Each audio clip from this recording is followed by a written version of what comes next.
Welcome back. We're talking with Missy O about ways that we can create a healthier routine by changing our physical, our social, and now emotional ways.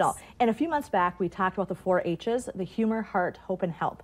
And so knowing what you need and when you need it. Sometimes we're just talking a little bit ago about needing a good cry. It's okay to need something like that and to know what it is and then to help yourself with the area. But also, if you need laughter, laugh, watch a comedy. Knowing what people around you need as well, if the humor, heart, hope, and help.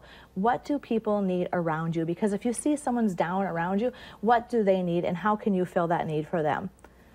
So emotional, what's the other two? Intellectual. Intellectual. So reading a good book, finding something where you're continually growing and learning. After high school, sometimes college for people, that's the last they learn. They just kind of coast through life. But our minds, we always want to be learning and doing new things, and so our minds are looking for that. And so if we can feed that through different things, like learning a new trade, learning some kind of, even if you say you're a knitter, and you learn a new way of knitting or something like that, that really stimulates our minds. And it's really important for later in life when we look at dementias and things, and if we're learning new things, it's not only for things we need today, but it's helping us in the future as well.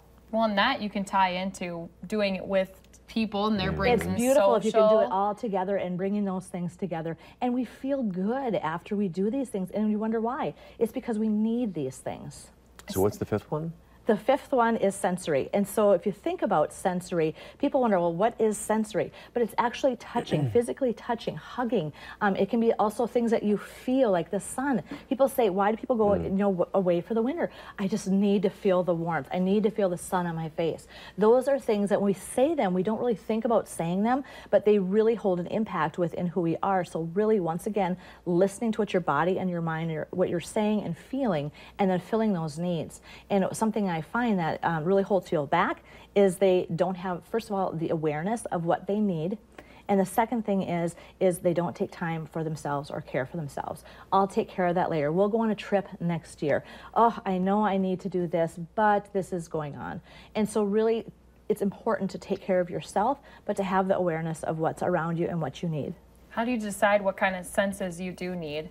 Some people have no clue. They don't know why they're miserable. They don't know why they're unhappy. But really taking note of when you do feel better, or when you see your kids when they're drudging like this, but then when their eyes perk up and they get excited, taking note of what those things are and when that happens. And if you can do that with a group, it's very important because then you can have things that bring you together.